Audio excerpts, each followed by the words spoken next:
వర్షాకాలం మొదలైతే అరకు వ్యాలీ ఒక కొత్త ప్రపంచంగా మారిపోతుంది. ఇక్కడ పడే ప్రతి వర్షపు చినుకు ప్రకృతికి కొత్త ప్రాణం పోస్తుంది. ఆకాశాన్ని తాగే పచ్చని కొండలు, వాటి మధ్య నెమ్మదిగా ప్రయాణించే తెల్లని మేఘాలు, ఆ దృశ్యం చూస్తే ప్రకృతి తన చేతిలోనే గీసిన ఒక అద్భుత చిత్రంలా అనిపిస్తుంది. కొండల ఒడిలో చిన్న చిన్న పల్లెలు, ఆ పల్లెల చుట్టూ పచ్చని పొలాలు దూరం నుంచి చూస్తే నేలపై పచ్చని దుప్పటి పరిచినట్టుగా కనిపిస్తాయి. వర్షపు జల్లుల్లో తడిసిన జూమ్ వ్యవసాయ పొలాలు, కొండల వాలల్లో మెట్లలా విస్తరించి కనిపించే పంటలు, తరతరాలుగా ప్రకృతితో కలిసి జీవిస్తున్న గిరిజన కష్టాల నిదర్శనం. చుట్టూ వినిపించే పక్షుల కిలకల, గాలికి ఊగుతున్న చెట్లు, మబ్బుల మధ్య దాగుడు మూతలాడుతున్న కొండ శిఖరాలు ప్రతి క్షణం మనసును మరో లోకానికి తీసుకెళ్తాయి. వర్షపు మబ్బులు ఒక్కసారిగా లోయల పైకి దిగివచ్చి కాసేపటికి మళ్ళీ నెమ్మదిగా పైకి లేస్తుంటే అది ప్రకృతి తన కళ ముందు ఒక అద్భుతమైన మాయాజాలంలా ఉంటుంది.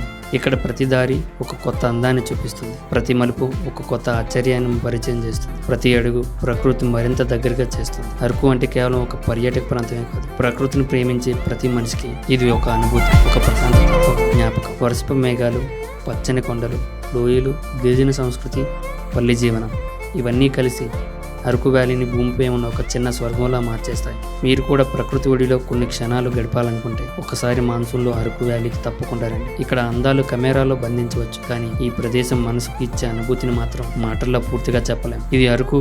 ప్రతి వర్షపు చినుకుల్లో ఒక కథ ఉంది, ప్రతి మేఘాల్లో ఒక కళ ఉంది, ప్రతి అడుగులో ప్రకృతి ఊపిరి ఉంది. ఇలాంటి మరిన్ని అద్భుతమైన ప్రయాణాల కోసం ట్రావెల్ విత్ నగేష్ సబ్స్క్రైబ్ చేయండి. పూర్తి వీడియో చూసి మీ అభిప్రాయాన్ని కామెంట్స్లో తప్పకుండా తెలియజేయండి.